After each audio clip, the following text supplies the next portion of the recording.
What is up, everybody? Welcome back, West Coast Fred. Hello to my new subscribers. I know I'm really on this motherfucker, but still, let's talk for a second. So, two things. Just got off work, and now I can make a video.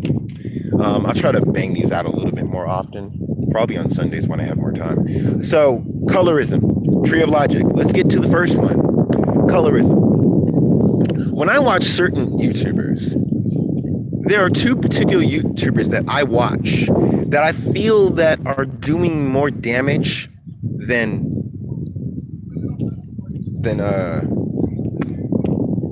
harm. I feel like they're my thoughts go. I feel like they're doing more damage than fixing things in the black community. When we have platforms and we try to reach everybody, Chrissy and Rashida Strober.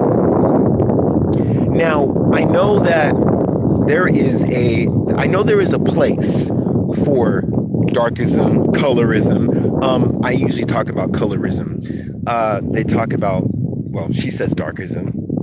Chrissy likes to use the term colorism.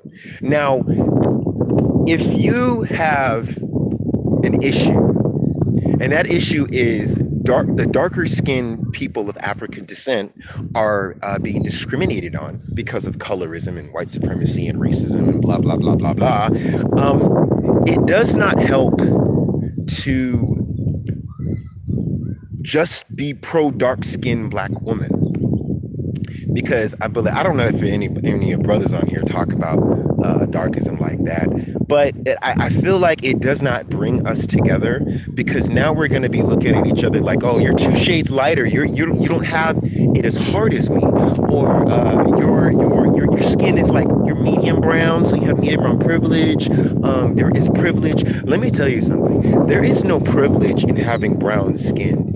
There's no tangible advantage. There's no nothing. You know what type of privilege I say I do have? The type of privilege I can say that kind of gets me to places is the fact that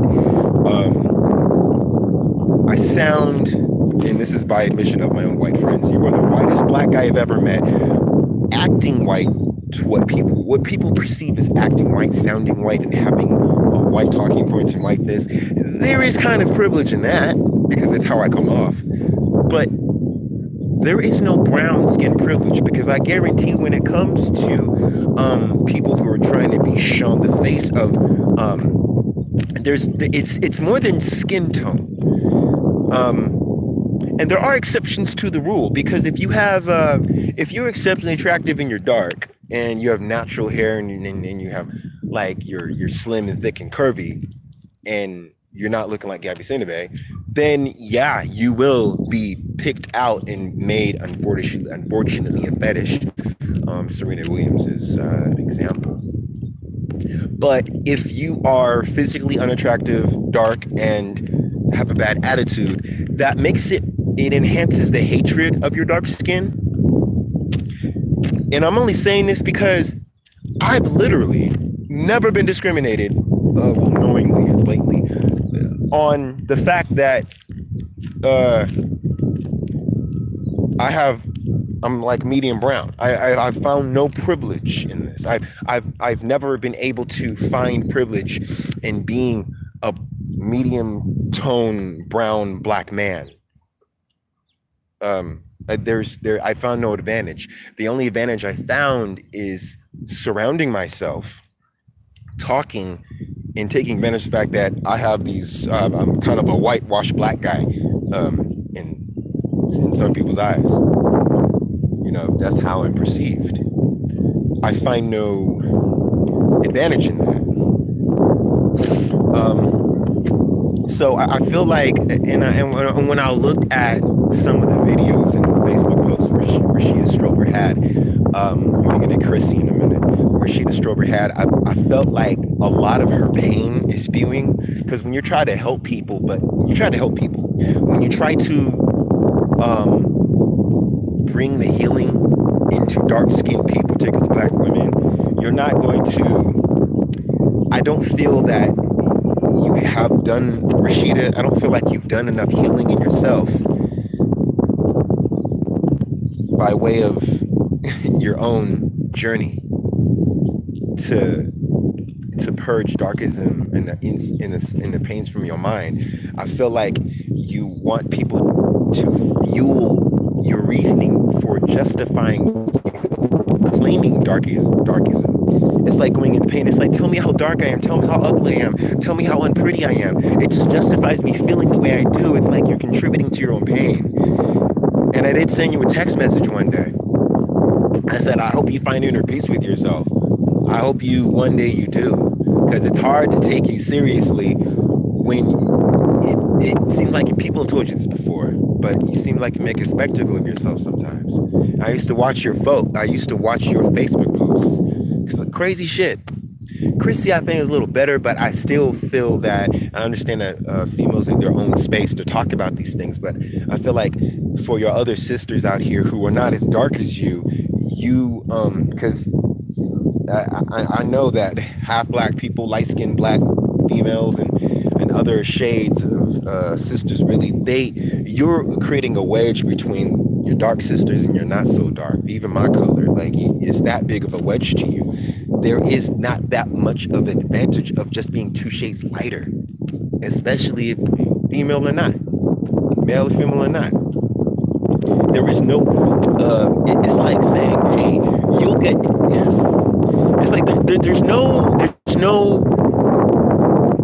physical, tangible advantage. Like, the gap is like this much. Like, it's like, is it that much privilege you can see? Like, if you thought about it in your mind, like you created this color-coded system to where dark brown and then jet black people. And there's a big difference in how much privilege they get out. That's asinine. That's like creating wedges where it doesn't need to be. But let me get into Tree of Logic for a minute, because I don't plan on making this a very long video. Tree of Logic. Tree of Logic damn near represents a caricature mentality, which I despise so much. I was adamantly disturbed. I'm disturbed when you were having a discussion with what's her name, Lisa Lactuff. I can't remember her name. It was like a white woman who runs like an alt-right online newspaper article. But she was explaining you in the alt-right. And when you said you love white people, I was kind of disturbed around the reason why you said that. Because you had a bad experience. Somewhere down the line, I find that black people who actually love that type of slave master love of white people. I feel like you saying it because black people, someone black hurt you, but now you found emotion, because we scarred someone in your family, someone black scarred you, someone hurt you so much, but it drove you to love anything that's white, to trust and value the feelings and opinions of other white people. And I'm not saying it's wrong to have love for an individual character, but when you pull that love on a skin tone, that just makes it disturbing, because now you're saying that white people are better and black people are nothing.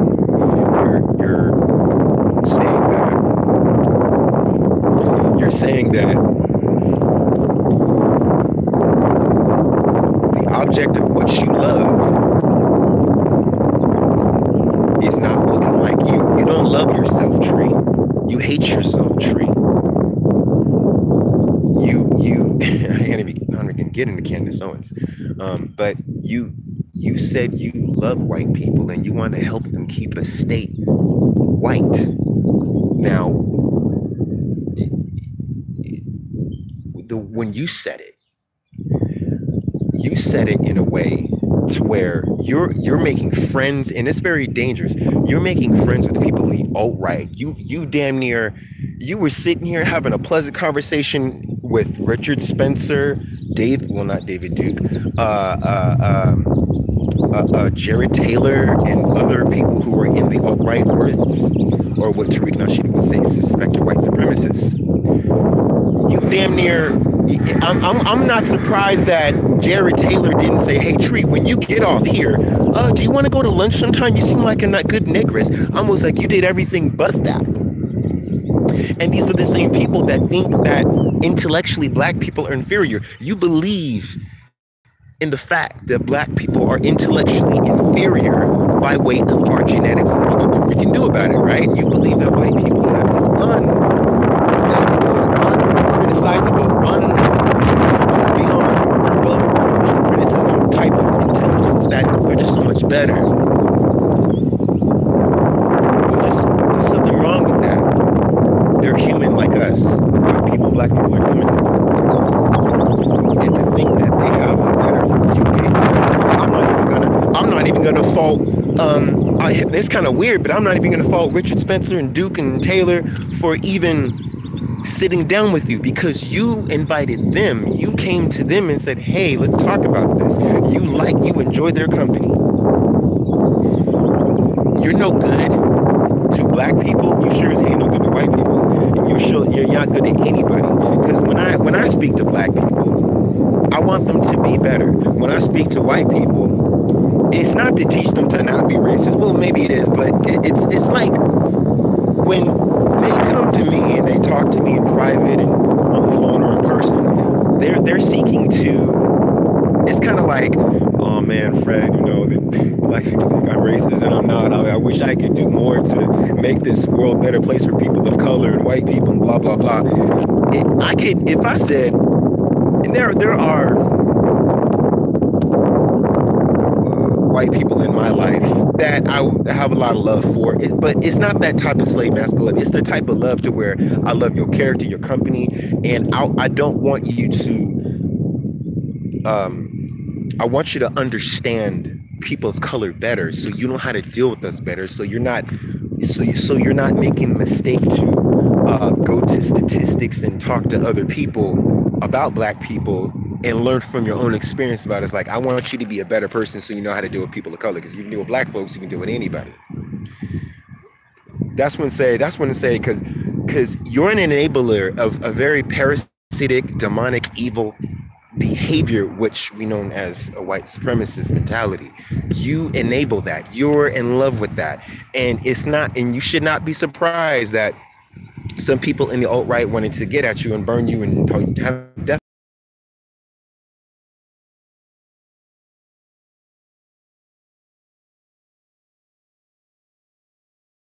Let's see.